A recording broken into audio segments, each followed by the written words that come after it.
Ya estamos más o menos organizados con las aulas de práctica que vamos a tener, ¿ya?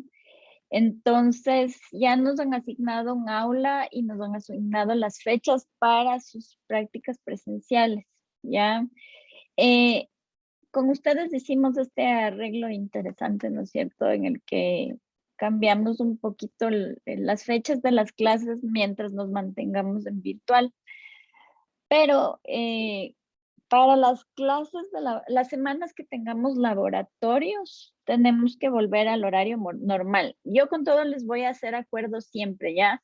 Pero aquí en anuncios del profesor, yo les voy a poner hoy día una tablita con las fechas exactas en las que vamos a tener los laboratorios y la división de grupos es la que ustedes mismos ya me pasaron, ¿se acuerdan? Porque me dieron un archivo de Excel, ¿ya?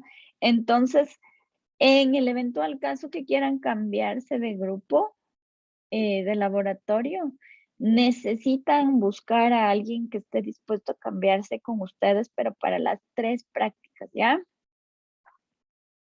Entonces, ahí arréglense entre ustedes. Si es que quieren hacer cambios a los grupos de laboratorio, me mandan la tabla actualizada y yo en anuncios del profesor, después de este que dice primera sesión, voy a dejar pineado uno que tenga las fechas exactas de las prácticas y ahí mismo les voy a hacer un recordatorio de que entonces en esa semana nos mantenemos en el horario de martes laboratorio, teoría jueves y viernes, ¿ya?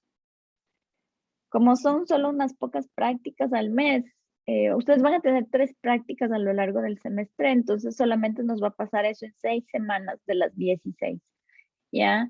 Y eventualmente con ustedes estamos arrancando las prácticas presenciales en el mes de octubre, que es la disposición de su facultad, ¿ya? De todas maneras, a los profes de primer nivel, así como ustedes les hacen la inducción esa hoy tarde, a nosotros nos llamaron a la inducción para el día de mañana por la tarde, ¿ya? Entonces, ay, se me cruzó. Ya, entonces mañana por la tarde yo voy a saber si es que de parte de medicina hay alguna disposición de que las clases de teoría eventualmente también haya que darles algunas de manera presencial y entonces yo les voy a volver a mandar un aviso, ¿ya? Lo único que quería saber es si alguno de ustedes ya está nombrado como coordinador del curso o como representante del curso. ¿Quién es? Miguel. Yo, Ya, justo, ok. Entonces ya me anoto, ¿ya? Por cualquier cosa, si de alguna manera yo les mando mensajes al chat y no me contestan, siempre te voy a copiar a ti aparte, para que ustedes saben tener esos chats internos, ¿no es cierto? Entonces, para que tú les avises ahí cualquier cosa a tus compañeros, ¿ya? vale, perfecto. Ya. Espérate, ya me anoto porque si no yo me olvido quién es. Ya, listo. Esas son unas cosas prácticas que tenía que decirles nomás. Entonces, el día de hoy vamos a tratar de cerrar esta primera unidad, ya que es la de introducción para la biología, a la biología para la salud, ¿ya? Entonces, lo que vamos a ver el día de hoy está aquí en la pestañita que dice tema 2 y es la presentación que está aquí. Si ustedes quieren algún rato volver a ver el video sobre Darwin, yo encontré un enlace en donde está el documental disponible de manera gratuita, ¿ya? El problema es que está solo en inglés, así que de pronto si quieren practicar, como igual tienen que pasar los 8 niveles de inglés, tal vez vale la pena que le den una mirada más si es que ustedes se sienten así cómodos, ¿ya?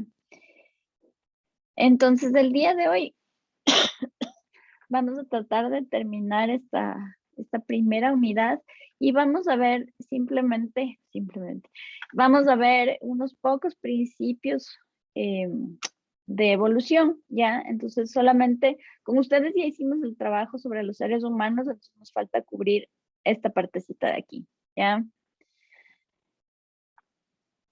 Sí les estoy compartiendo esa pantalla, sí ven la presentación, ¿no es cierto?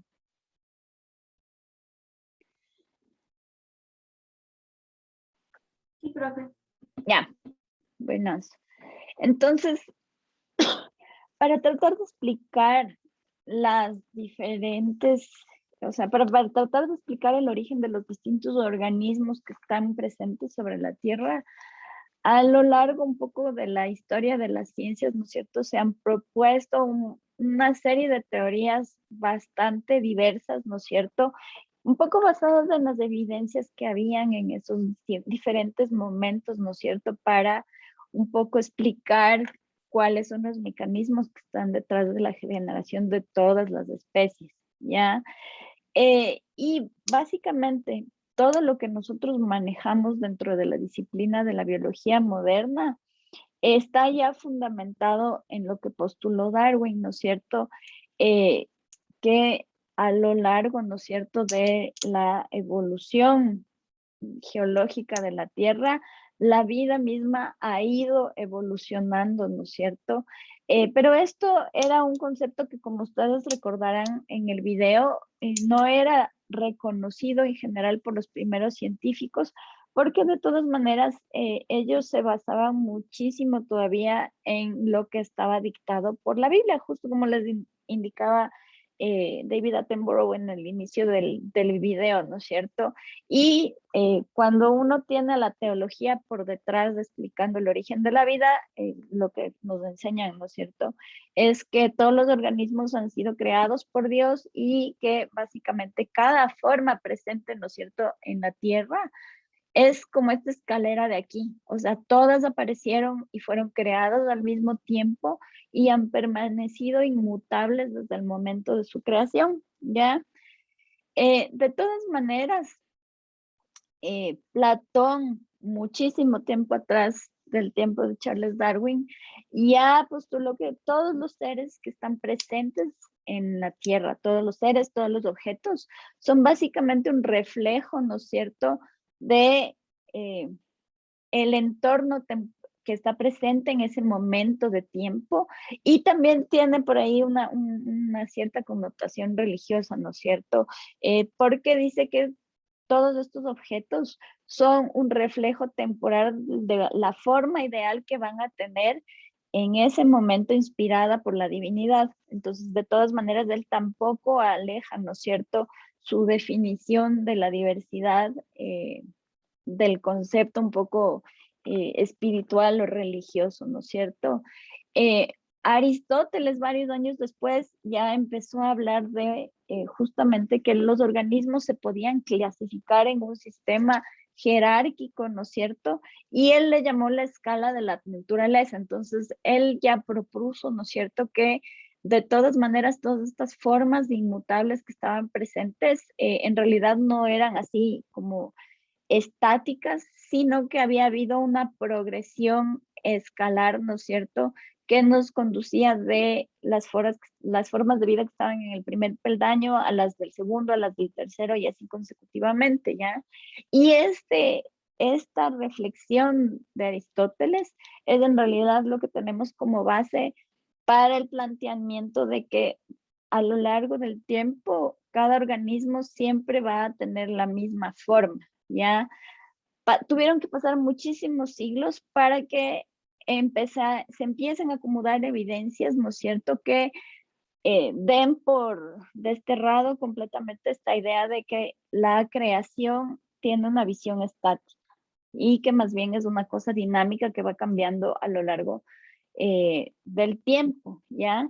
Y entonces justamente no solamente a partir de los viajes de Charles Darwin a América, sino de los viajes de todos los naturalistas, ¿no es cierto?, que comenzaron a explorar los distintos continentes, Asia, África, América, en el siglo XVIII, ahí empezaron los científicos a entender realmente cuál era la verdadera magnitud de la cantidad de seres vivos que estaban presentes en la Tierra, y justamente como ustedes vieron, ¿no es cierto?, Darwin viajando, ¿no es cierto?, hacia la parte occidental del mundo, Wallace viajando hacia la parte oriental, ¿no es cierto?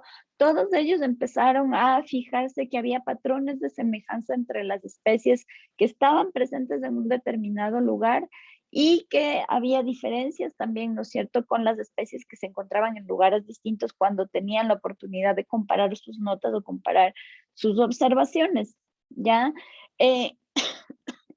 Esto establece dos cosas que son importantes. La primera es que todas las diferencias que se podían observar entre las especies que estaban presentes en diferentes áreas geográficas y al mismo tiempo la existencia de grupos similares en una región, esto no coincidía con esta idea de que la diversidad, ¿no es cierto?, era una cosa estática, inmutable, pero que justamente habían variaciones, ¿no es cierto?, tanto en una escala espacial como en una escala temporal, que fue más o menos lo que empezó a observar Darwin, también lo que empezó a observar Mendel por su lado, lo que empezó a observar Wallace, ¿ya? Y gracias al surgimiento, ¿no es cierto?, y al desarrollo de disciplinas como la paleontología y como la geología, ¿no es cierto?, se empezaron a encontrar muchísimas evidencias en excavaciones, y en estas excavaciones lo que se empezó a ver es que las distintas capas, ¿no es cierto?, que se veían acumuladas como en un gradiente altitudinal, ¿no es cierto?, reflejaban distintas épocas y que eventualmente, ¿no es cierto?, si uno hacía un estudio un poquito más minucioso de estas capas, podía ir encontrando fragmentos de forma de vida embebidos en estas diferentes capas. ¿Ya? Entonces, eso es básicamente lo que nos lleva al descubrimiento de los primeros fósiles, ¿ya? Y al principio los primeros fósiles descubiertos eran básicamente, ¿no es cierto?, fragmentos que estaban embebidos en pedazos de rocas ordinarias, ¿no es cierto?, que poco a poco podían irse erosionando por acción del viento o el agua, y que justamente, ¿no es cierto?, la liberación de distintas sustancias, lo que hacía era a los cuerpos, ¿no es cierto?, que quedaban atrapados dentro de estas capas, de alguna manera preservarles y permitir que su huella, ¿no es cierto?, quede impresa en la roca. Ahora, hay distintos tipos de fósiles. Yo no sé si alguno de ustedes tuvo una fijación con este tema cuando eran más pequeños, pero justamente mi hija, por ejemplo, sí tiene. Y los fósiles pueden ser de distintos tipos. Hemos encontrado fosilizados, por ejemplo, huevos dentro de nido. Esto es algo que ha ocurrido, por ejemplo, para algunos grupos de dinosaurios, por ejemplo. También hemos encontrado fósiles de heces, ¿ya? Que se conocen como coprolitos. También a veces, ¿no es cierto?, se encuentran huesos propiamente dichos. Y yo no sé si ustedes de pronto han visto un documental que existe, es un museo que yo conocí, es el Museo de Historia Natural que está en la ciudad de Cantón, en China. Ellos tienen, por ejemplo, ahí, a partir de los pocos huesos que se han ido recuperando, tienen ya reconstrucciones verdaderas, ¿no es cierto?, de, de animales enteros. Hay algunos museos naturales alrededor del mundo donde se ha podido, ¿no es cierto?, reconstruir muchas de las estructuras, por lo menos a nivel esquelético, ¿no es cierto?, de varios organismos, sobre todo de la época en la que predominaron los famosos dinosaurios, ¿no es cierto? En algunos casos los huellos también son improntas, ¿no es cierto? Y pueden ser improntas, por ejemplo, de los pies, pueden ser también improntas de osamenta, pueden ser improntas de piel, en el caso de que, por ejemplo, la piel esté cubierta completamente de escamas, pero también, por ejemplo, en el caso del Archaeopteryx hay partes de ese fósil en donde las improntas son también del plumaje, ¿no es cierto? Entonces, todos estos distintos tipos de fósiles que se han preservado nos van dando pistas de cómo pudieron verse y qué estructura tenían los organismos, ¿no es cierto?, en determinados periodos de la historia geológica de la Tierra. ¿Ya?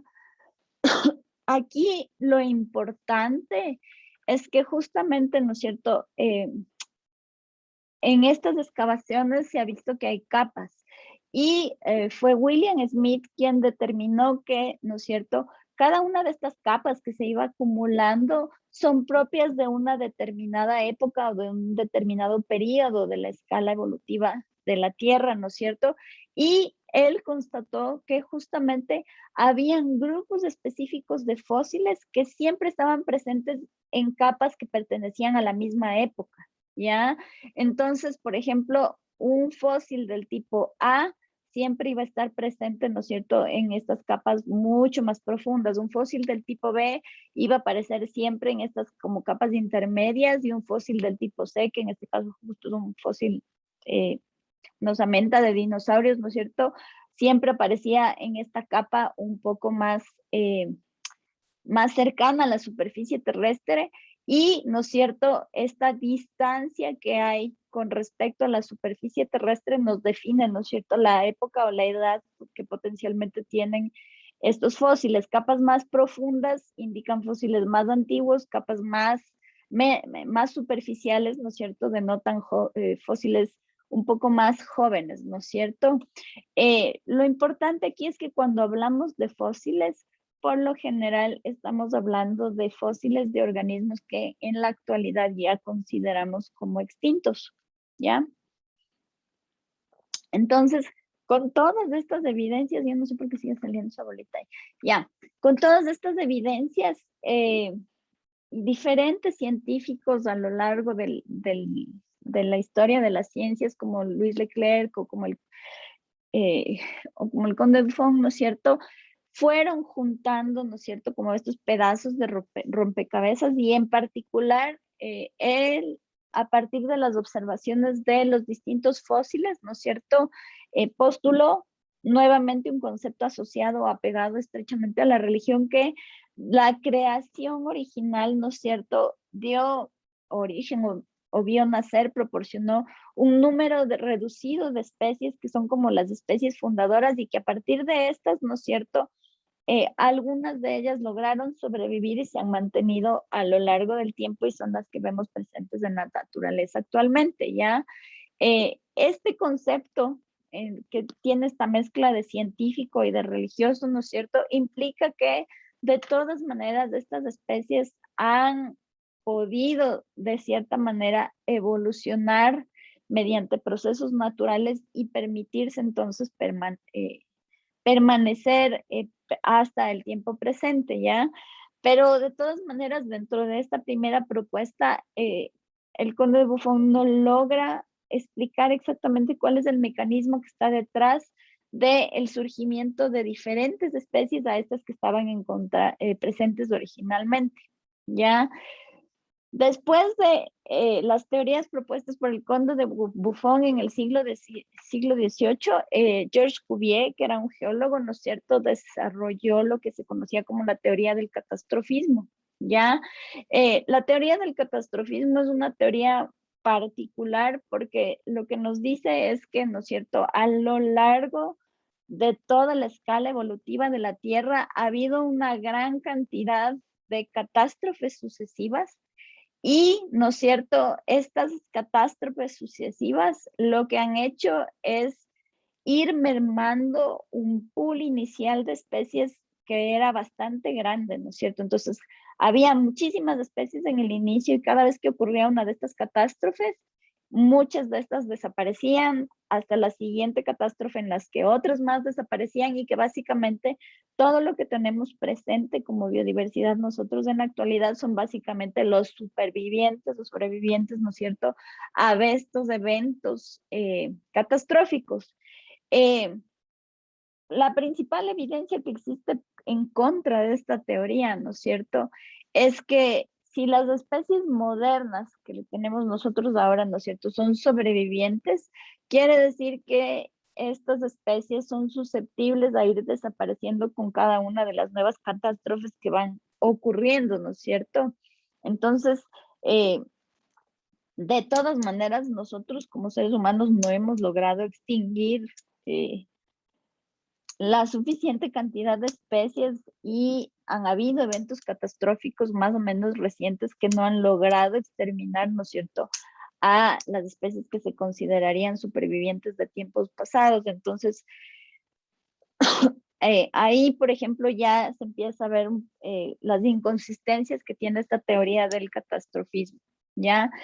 Luego, de George Cuvier, ¿no es cierto? Luis Agassiz, lo que propone como adición a la teoría del catastrofismo es que luego de cada uno de estos eventos catastróficos tuvo que haberse dado como un evento de generación de especies y entonces esto podía explicar las especies modernas que no están presentes en el registro fósil, porque la evidencia, ¿no es cierto?, que George Cuvier presentaba para su teoría del catastrofismo eran justamente la existencia de varios fósiles, pero justamente se veía que muchos de estos fósiles no tenían correspondencia con algunos de los seres presentes en la actualidad. Entonces, en base a este razonamiento, Luis Agassiz postuló, ¿no es cierto?, que después de los eventos catastróficos tenía que haber como eventos de radiación para producir especies nuevas y como estas son más nuevas, no se encuentran presentes en el registro fósil, ¿ya? De todas maneras, esto implica que para que la teoría de Agassiz sea coherente, ¿no es cierto? En la naturaleza tienen que haber existido por lo menos una serie de 50 eventos de catástrofes y creaciones posteriores para poder explicar todos los fósiles que hemos podido recabar en las distintas partes del mundo, ¿ya? Después de Cuvier, ¿no es cierto?, que postuló el catastrofismo, otra vez dos geólogos, James Hutton y Charles Lyell, postularon una teoría que se conoce como la teoría del uniformitarismo, ¿ya? Para refutar completamente la teoría del catastrofismo. Y ellos, al ser geólogos, ¿no es cierto?, observaron que generalmente después de eventos como los terremotos, las erupciones volcánicas, no necesariamente se generaban nuevas especies y entonces ellos como geólogos postularon que no era necesario que ocurran estas catástrofes naturales para explicar, ¿no es cierto?, la existencia de fósiles que correspondan a ciertas épocas y que potencialmente, ¿no es cierto?, puedan explicar la diversidad que existe en la Tierra, ¿ya? Una visión que hicieron ellos, ¿no es cierto?, a todo lo que se había observado hasta ese momento, es que en realidad hay fenómenos súper sencillos que no necesariamente son catástrofes, como el desborde de los ríos o como los flujos de lava. Estos son capaces de ir depositando más capas de sedimentos, ¿no es cierto? Y entonces ellos son los primeros que se dieron cuenta que esta formación de capas, ¿no es cierto?, que tienen distintas profundidades con respecto a la superficie terrestre, son evidencia de procesos naturales ordinarios, ¿no es cierto?, que van ocurriendo a lo largo del tiempo y entonces la materia se va acumulando. Y entonces estas capas de roca básicamente para ellos constituyen una evidencia de que todos estos procesos naturales, ¿no es cierto?, van ocurriendo de manera consecutiva, de manera secuencial a lo largo del tiempo y entonces la profundidad de las capas revela un poco la edad, ¿no es cierto?, geológica que tienen ciertos sitios sobre la Tierra y esto es lo que se conoce como el uniformitarismo, ¿ya? Este concepto que viene de la geología, el uniformitarismo, es importante porque esto es un concepto que permitió determinar que en realidad la edad de la Tierra es muy antigua, ¿ya? ¿Se acuerdan que en las clases pasadas nosotros hablamos que la Tierra tiene alrededor de 4.6 billones de años? ¿No es cierto? Entonces, a lo largo de estos 4.6 billones de años se fueron acumulando todas estas capas de roca, ¿no es cierto? Cada una de estas capas tiene un grosor determinado y cada una de estas capas diferentes de roca que se van acumulando son producto de fenómenos y procesos naturales distintos que han ido ocurriendo de manera muy lenta a lo largo del tiempo, ¿ya? Entonces, esto es lo que nos permitió justamente cumplir con una de las condiciones de la evolución química. Robert, ¿te acuerdas qué es lo que decía la evolución química? ¿Cuál era una de las 4 condiciones de la evolución química?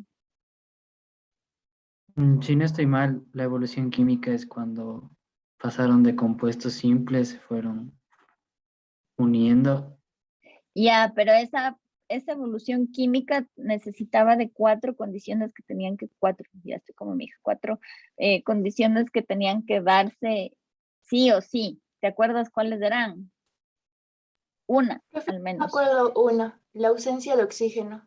Ya, exacto. Eso se llama que la atmósfera primitiva tenía que haber sido reductora, ¿no es cierto?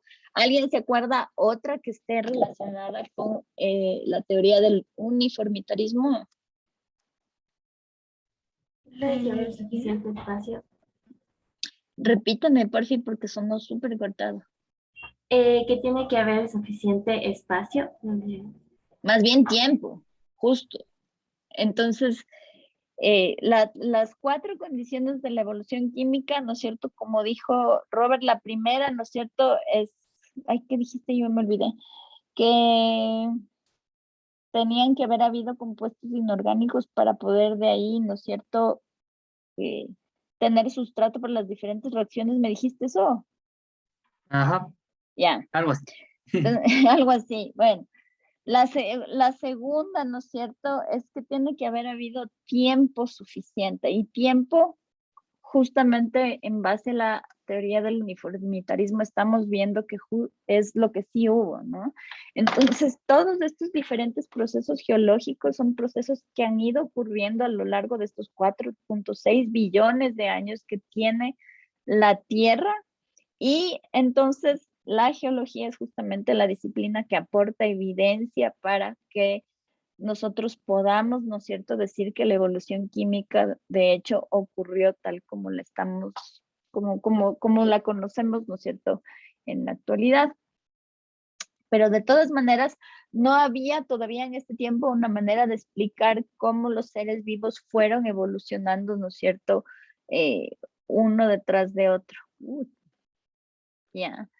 Y esto nos lleva finalmente, ¿no es cierto?, a la importancia de los trabajos de Darwin para el tema de el establecimiento de la selección natural como motor, ¿no es cierto?, detrás de la evolución de las diferentes especies, ¿ya?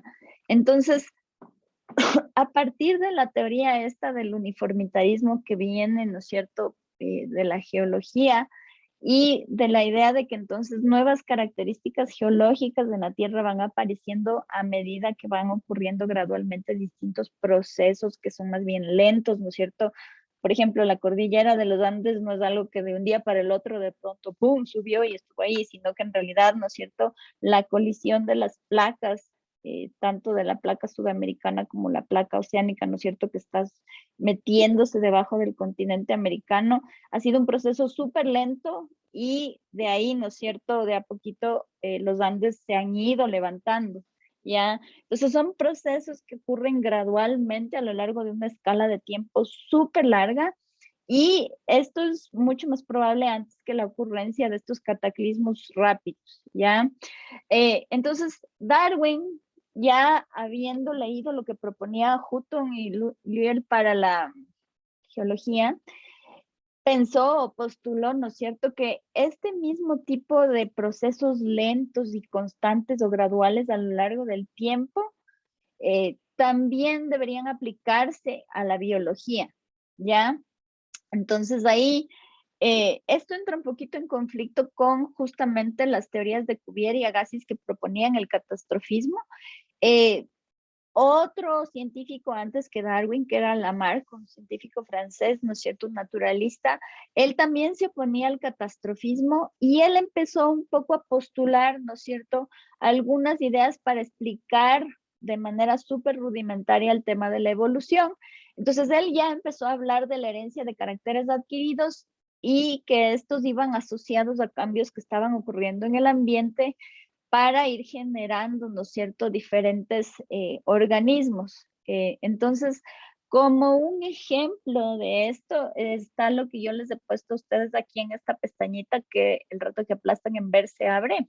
Entonces, Lamarck lo que iba proponiendo con su teoría es que básicamente, ¿no es cierto?, Los primeros organismos eran como formas más sencillas que poco a poco se fueron desarrollando en formas más complejas debido a una transformación progresiva que es más o menos equivalente entonces a un proceso de evolución. Pero esta transformación progresiva en el caso de lo que proponía Lamarck dependía de tres factores principales. La primera es que estos cambios progresivos estaban muy relacionados a los cambios en el ambiente. Entonces, si el cambio en el ambiente era constante, iba generando nuevas condiciones, las especies poco a poco iban adaptándose para responder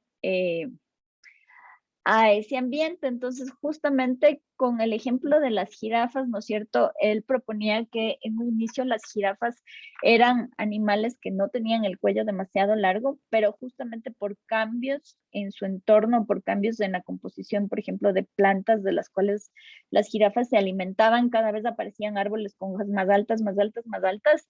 Las jirafas, ¿no es cierto?, se veían, como quien dice, obligadas a alargar su cuello y que esta característica era pasada, ¿no es cierto?, a la descendencia de los individuos que mostraban esos cambios, ¿ya? Potencialmente esto se parece un poquito a lo que Darwin postulaba, pero para Lamarck había algo fundamental que estaba asociado a esto, y es que cada especie tenía que tener una cosa que él llamaba el sentimiento interior. Eso quiere decir que entonces básicamente cada especie tenía que tener como que la voluntad de querer cambiar para que este cambio ocurra. Es como que si a ustedes se les ocurre que, o a mí, por ejemplo, yo mido 1,50 m, soy súper chiquita, pero si a mí se me ocurre que quiero jugar básquet, ¿no es cierto? Ya voy a tener el sentimiento interior, voy a tener la voluntad de querer jugar básquet, y entonces esa voluntad va a hacer que yo me vuelva mucho más alta. De experiencia propia les digo que eso no ha pasado, yo sigo midiendo 1,50 desde que tengo 15 años, ¿ya? Entonces, eh, esto que proponía Lamarck era algo que estaba de cierta manera en oposición, o era incoherente, ¿no es cierto?, con el tema de que los organismos sufren estos cambios de manera natural y gradual, sin que haya, ¿no es cierto?, una conciencia o una voluntad detrás, porque incluso solamente en el caso de los humanos es que podemos hablar de una conciencia, ¿no es cierto? En algunos grupos de animales superiores podemos hablar de una voluntad, hasta cierto punto, pero eso no puede ocurrir, ¿no es cierto?, con organismos que no tienen un sistema nervioso como las plantas, como las bacterias, como los hongos, ¿no es cierto?, como los protistas. Entonces, esta parte de la teoría de Lamarck es justamente la que fácilmente se puede refutar con las evidencias que tenemos actualmente, ¿ya? La última, el último factor importante de la teoría que tenía Lamarck es la ley del uso y del desuso de los órganos. Entonces, básicamente, lo que él proponía es que si un órgano o si una parte específica del cuerpo de algún organismo necesitaba ser utilizada, ¿no es cierto?, este era un carácter que se iba adquiriendo, y de la misma manera caracteres que ya no eran necesarios iban desapareciendo, ¿ya? Y entonces estos cambios graduales, como el desarrollo de un cuello, por ejemplo, o como el desaparecimiento de extremidades, por ejemplo, en el caso de algunos reptiles, en el caso de algunas serpientes, yo no sé si ustedes oyeron esto antes, pero por ejemplo hay estructuras vestigiales de lo que son las extremidades, ¿ya? O sea, por afuera el animal ya no tiene, ¿no es cierto?, las extremidades propiamente dichas, las serpientes solamente se deslizan, pero en algunos casos hay pequeños pedacitos, hay estructuras vestigiales. Nuestro propio coxis, ¿no es cierto?, es como un vestigio de una colita que en algún momento el embrión todavía tiene, ¿no es cierto? Entonces, de acuerdo a lo que proponía Lamarck, las estructuras iban apareciendo o desapareciendo conforme se necesitaran o no, y que estos cambios podían ser transmitidos, ¿no es cierto?, de una generación a la otra. Entonces, una vez que Charles Darwin tuvo la oportunidad de ir integrando, ¿no es cierto?, los conocimientos previos, tuvo la oportunidad de justamente unirse a la expedición del Beagle, ¿no es cierto?, que dio básicamente como la vuelta al mundo, pero de manera súper complicada. O sea, partió, ¿no es cierto?, de Londres, bajó, ¿no es cierto?, hasta el Cabo de Hornos, luego fue a las Galápagos, después regresó, ¿no es cierto?, o sea, continuó por el Océano Pacífico para ir a Oceanía, ¿no es cierto? También pasó por África y después regresaron para Inglaterra, ¿no es cierto? A lo largo de este viaje súper largo que hizo Charles Darwin, él fue coleccionando evidencias, fue coleccionando fósiles, muestrando animales, muestrando plantas, porque también le gustaban mucho las plantas. De hecho, el abuelo de Charles Darwin era botánico. Él fue recolectando evidencias de distintos organismos, ¿no es cierto?, especialmente en lo que es toda la zona de Chile, Perú, las Islas Galápagos, en Ecuador, ¿no es cierto? Y él justamente observó lo que ustedes vieron en el video, que de acuerdo a la geografía, ¿no es cierto?, las distintas formas de vida podían presentar variabilidad. Esto estaba estrechamente relacionado con la geografía y que cuando él encontraba formas similares de vida, ¿no es cierto?, probablemente estos organismos tenían alguna suerte de parentesco, ¿ya? Entonces, después de, como ustedes vieron en el video, ¿no es cierto?, esto es algo que a Charles Darwin le tomó muchísimo tiempo madurar, es una teoría sobre la cual estuvo pensando mucho tiempo, incorporó evidencias, ¿no es cierto?, que también provenían, ¿no es cierto?, de su interés en los cruces de perros, por ejemplo, de las distintas razas de perros. También tenía observaciones hechas a partir de cultivos de plantas, a partir de cría de palomas. Y entonces él, y con sus observaciones fue también acumulando evidencia del trabajo, ¿no es cierto?, de sus colegas. De hecho, muchas de las principales colaboraciones que él tuvo con, ay, me olvidé cómo se llamaba, con, creo que es Russell, su principal opositor, pero ahorita ya me olvidé el nombre, ¿no es cierto? Él en un inicio le proporcionó un montón de evidencias, era un naturalista que justamente, ¿no es cierto?, manejaba las colecciones especialmente zoológicas del Museo Natural de Londres. Entonces, en base a toda esta evidencia, a todo este cuerpo de información, él pudo postular, ¿no es cierto?, su teoría de evolución mediante el proceso de selección natural, ¿ya? Entonces, esta teoría, ¿no es cierto?, basada sobre todo en las observaciones que él hizo en los pinzones y en las tortugas, ¿no es cierto?, de Galápagos, él vio, ¿no es cierto?, que en distintas islas, ¿no es cierto?, especies o parientes muy relacionados, ¿no es cierto?, debieron colonizar ambientes nuevos y que con el tiempo, ¿no es cierto?, por las características específicas del medio en estos lugares,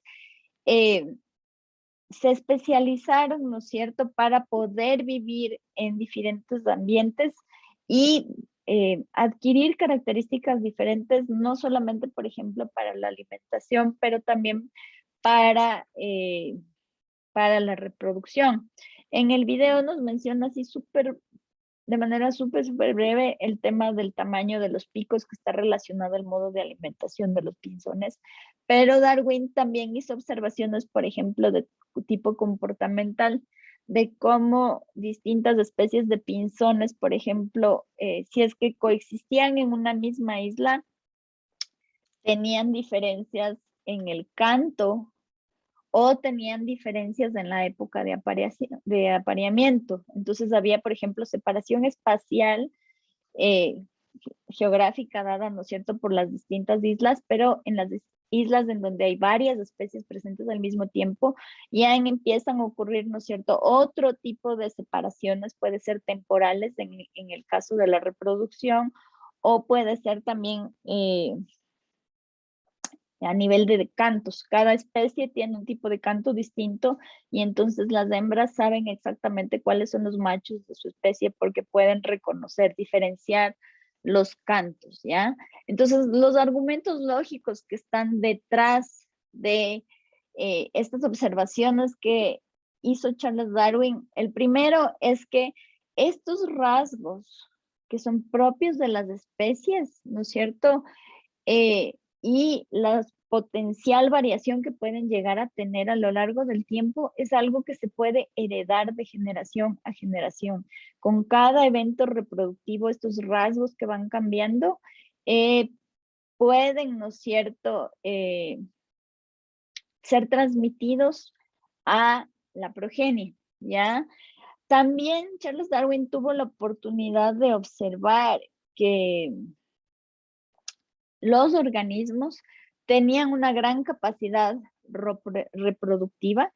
O sea, entonces lo que hacían era invertir la mayor parte de la energía de su metabolismo en garantizar, ¿no es cierto?, un proceso efectivo de reproducción, y para justamente poder garantizar el poder reproducirse, había una competencia intensa. Entonces ya no estamos hablando solamente de una competencia con respecto a los recursos, ¿no es cierto? Como por ejemplo el alimento, que hace que entonces se vayan especializando en distintas formas de alimentarse y haya presión selectiva a distintos tipos de picos.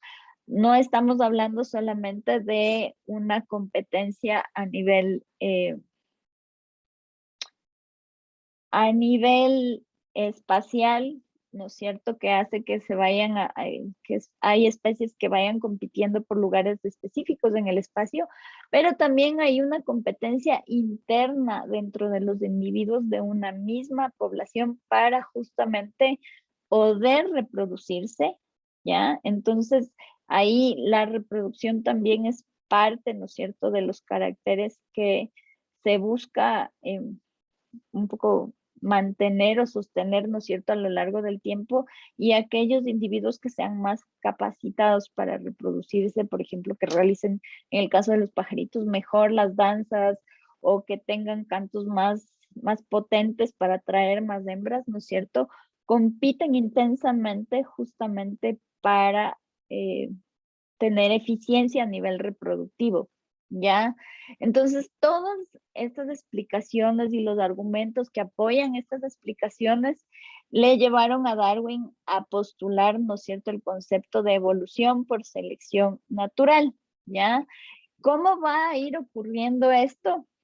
Entonces ahí Darwin lo que propuso es que los individuos que tienen rasgos heredados que les han permitido ser más eficientes, ¿no es cierto?, que han incrementado su aptitud biológica, es lo que en inglés se conoce como fitness, son los individuos que van a empezar a proliferar en número en la población con respecto a los individuos con los cuales están siempre en competencia. Entonces, un argumento que ha surgido en estudios más recientes de dos científicos que todavía están vivos, o sea, que son de nuestro tiempo, Peter y Rosemary Grant, ¿no es cierto? Ellos se han dedicado a estudiar los pinzones de Galápagos. Ellos, por ejemplo, han visto que en años en donde ha habido una sequía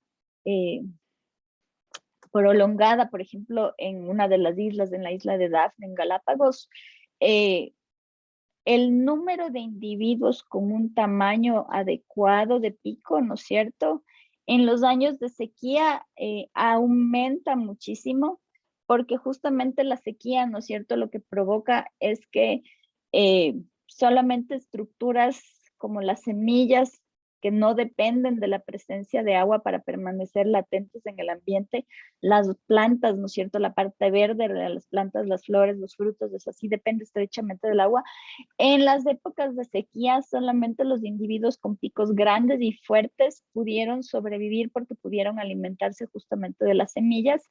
Y entonces, en estos años de sequía, los individuos de una misma especie con los picos o muy chiquitos y finitos o demasiado grandes, ¿no es cierto?, fueron desapareciendo y se seleccionaron solamente los individuos de la especie de pinzón que tenían el tamaño de pico adecuado para alimentarse de semillas. Entonces, dentro de una misma especie, ¿no es cierto?, hay competencia justamente porque el ambiente ejerce una presión selectiva que lo que hace es ir escogiendo a los individuos más aptos, ¿no es cierto? Y estos individuos más aptos son los que van a tener descendencia y entonces las características asociadas a estos individuos más aptos van a aumentar en frecuencia dentro de la población, ¿ya? De todas maneras, incluso en el tiempo de Darwin, ¿no es cierto? La evidencia para el mecanismo que está por detrás de todo esto no se conocía precisamente. O sea, Darwin ya hablaba de la herencia de caracteres, pero no se sabía cómo hacían los organismos para heredar esta información. Acuérdense ustedes que en el video les decía que al mismo tiempo que Darwin estaba haciendo sus viajes y postulando su teoría, ¿no es cierto? Al mismo tiempo Gregor Mendel en Austria, ¿no es cierto?, hacía sus experimentos con cruces para justamente ver cómo es que se iban dando los procesos de herencia de las características, pero ninguno de los dos, por ejemplo, sabía exactamente qué era lo que permitía que las características se hereden, ¿no es cierto? En ese tiempo todavía no se conocía, no se desarrollaba el concepto de gen, ¿ya?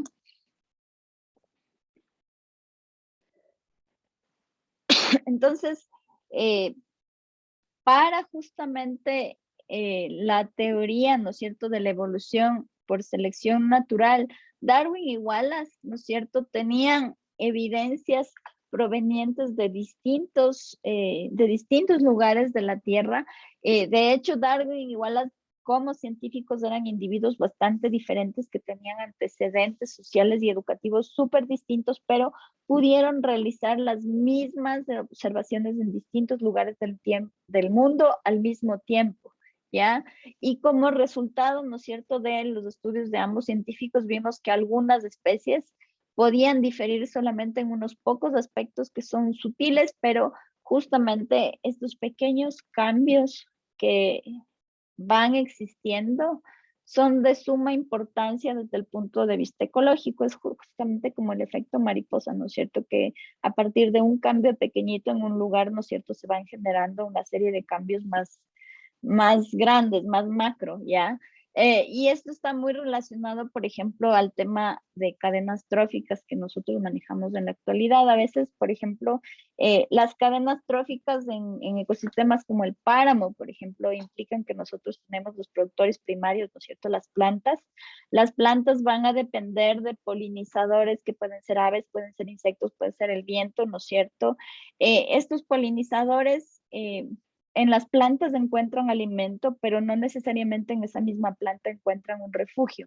Entonces, si hay cambios pequeños en los tiempos de floración de la planta que sirve como alimento, o si hay cambios pequeños en los tiempos de eclosión de los huevos, en el caso de los insectos o de los pájaros, ¿no es cierto? Si hay cambios en la fenología, en los eventos de reproducción, cada uno de estos cambios pequeñitos es como una bola de nieve porque va desordenando las cadenas tróficas. O sea, si una flor no está presente en un determinado momento, el polinizador no puede comer y entonces, como no puede comer, no tiene energía suficiente como para, por ejemplo, ser atractivo reproductivamente para las hembras. O sea, no, por ejemplo, no puede desarrollar un plumaje adecuado, se ve desordenado, es más pequeño, no tiene energía para generar un canto fuerte, por ejemplo, y entonces su reproducción se ve afectada.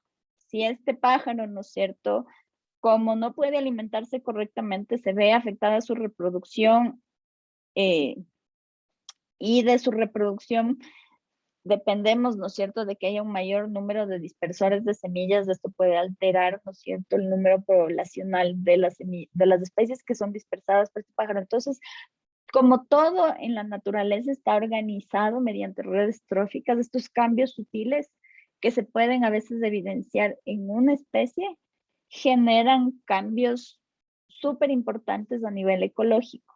Y por eso justamente es la relevancia, ¿no es cierto?, de los estudios de cambio climático y ver cómo afectan a cada una de las especies por individual, ¿no es cierto? Porque justamente cambios pequeñitos, que una especie, por ejemplo, no tenga la capacidad de tolerar más o menos frío o más calor, y que por esa intolerancia al frío, por ejemplo, deje de reproducirse, puede degenerar, ¿no es cierto?, en cambios graves a nivel del ecosistema, un poco para relacionarles esto con eventos más actuales, ¿no es cierto? Ya. Entonces, todo esto es lo que le llevó finalmente a Darwin a postular, ¿no es cierto?, su teoría de la evolución, ¿ya? Y entonces Darwin, ¿no es cierto?, y también Wallace llegaron básicamente a la misma conclusión, y es que básicamente toda la gran variedad de formas que tienen los organismos, ¿no es cierto?, en la Tierra, obedece a un proceso de descendencia con modificación, o sea, hay características que se van heredando, pero estas características, ¿no es cierto?, pueden ir cambiando, pueden irse modificando, pueden variar a lo largo del tiempo y entonces cada uno de los miembros de una generación va a ser ligeramente diferente a sus parentales, ¿ya? Y estos pequeños cambios que se van acumulando a lo largo de periodos extensos de tiempo son los cambios que van generando transformaciones importantes ya en una escala de tiempo más grande y son el motor que está detrás de la evolución. Esto es lo que este párrafo es lo que resumen ¿no es cierto?, el pequeño tratado de 500 y pico páginas que Darwin mencionó que era un resumen, ¿no es cierto?, en esa época, ¿ya? En la actualidad, este concepto de evolución sí nos va permitiendo a nosotros definir algunos términos que con ustedes vamos a ver más adelante, que son conceptos como, por ejemplo, lo que es el fenotipo, qué es la variación, ¿no es cierto? Y qué consideramos el pool genético cuando hablamos de poblaciones de una misma especie. Entonces, cuando hablamos de fenotipo, estamos hablando a nivel de un individuo que pertenece a una especie determinada. El fenotipo puede ser rasgos morfológicos, rasgos fisiológicos, puede ser también el comportamiento, como vimos la clase pasada, y básicamente estos rasgos son la expresión ya física tangible, ¿no es cierto?, o comportamental de la información que está incluida en el genotipo, ¿ya? Darwin en ese tiempo no tenía manera de saber lo que era el genotipo. Ahora nosotros sabemos que esta información está incluida en nuestros 46 cromosomas, en nuestros 23 pares de cromosomas, ¿no es cierto? Tenemos distintos genes que codifican para estas características que en su conjunto, ¿no es cierto?, forman el fenotipo de un individuo. Pero además el fenotipo lo que tiene de particular es que es la expresión física de los genes, pero esta expresión física de los genes muchas veces está controlada por la interacción que tienen los individuos por el ambiente. Entonces el ambiente tiene la capacidad de controlar la expresión, ¿no es cierto?, génica, y va también a ir generando variación en los organismos. Esta variación, ¿no es cierto?, que vamos viendo en individuos de una misma especie, es un tipo de variación que en el tiempo de Darwin no se sabía muy bien cómo explicar, pero actualmente contamos con las herramientas para saber que esta variación se va a dar por la ocurrencia de lo que son las mutaciones genéticas.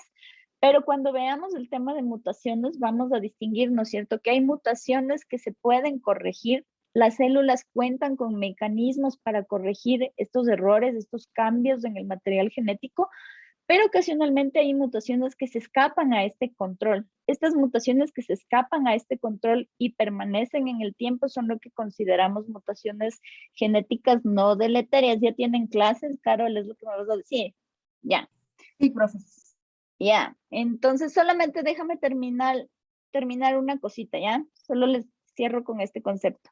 Entonces, en una población de una misma especie, nosotros vamos a hablar de pool genético cuando justamente sumamos, ¿no es cierto?, todos los distintos genes y sus diferentes variaciones que formalmente se conocen como alelos, ¿no es cierto?, que están presentes en una especie.